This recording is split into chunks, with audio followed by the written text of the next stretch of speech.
ইসরায়েলের সঙ্গে দ্বৈত খেলায় মেতেছে মিশর। ফিলিস্তিন ও ইসরায়েলের সঙ্গে সীমান্ত রয়েছে এই দেশের। মুসলিম বিশ্ব ইসরায়েলের সঙ্গে সখ্যত থাকা দেশগুলোর মধ্যে মিশর অন্যতম।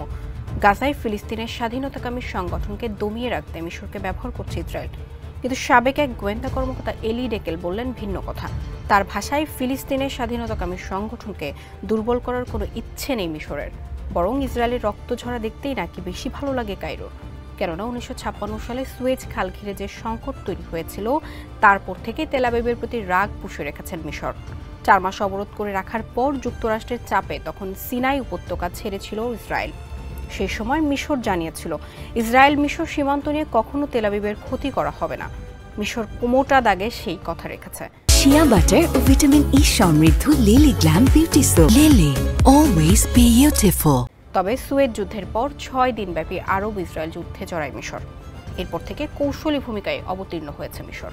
সীমান্ত দিয়ে সরাসরি ইসরায়েলে হামলা না চালালেও গাজা উপত্যকায় নিজেদের শীর্ষ সেনা কর্মকর্তাদের পাঠিয়েছে কায়রো, যাতে করে গাজা ফিলিস্তিনবাসীদের দিয়ে ইসরায়েলি রক্ত ঝরানোর খেলায় মেতে ওঠা যায়।